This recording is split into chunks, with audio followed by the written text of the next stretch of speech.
corporates are an integral part of the society.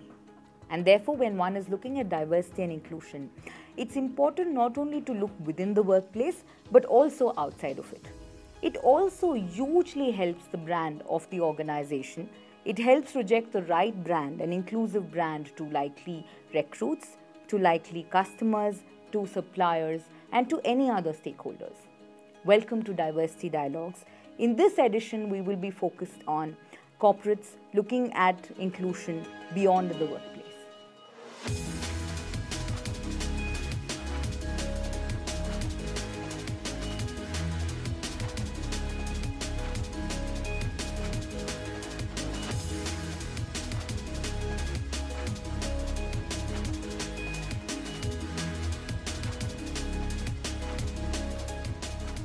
In the market, there's always this fear of a backlash coming from different parts of society, given that, there's a lot of homophobia in the mainstream outside.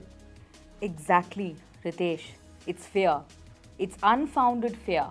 Because if you look at it, there have been a lot of organizations which have always been very LGBT inclusive. You have IBM, you have Godrej, you have multiple other organizations.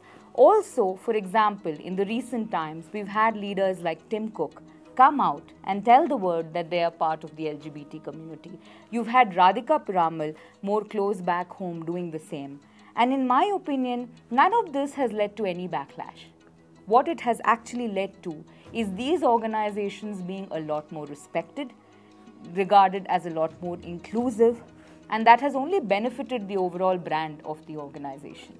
Which is why I think that one needs to look beyond corporate inclusion only within the workplace.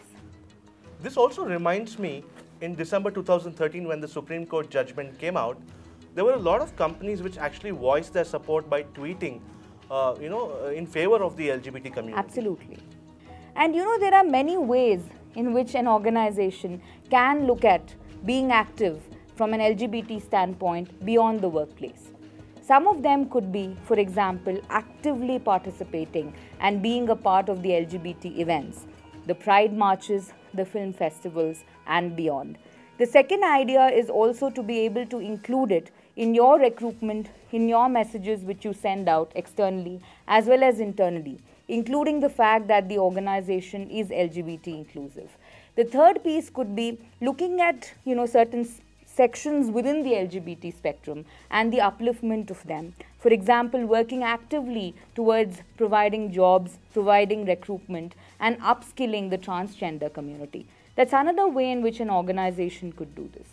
Now that we've seen how companies can be socially active in the LGBT community, we look forward for your participation. We leave you with pictures of film festivals and pride parades. Reach out to us in case you have any questions, and more importantly, in case you would like to participate in any of these events. Thank you for watching this video.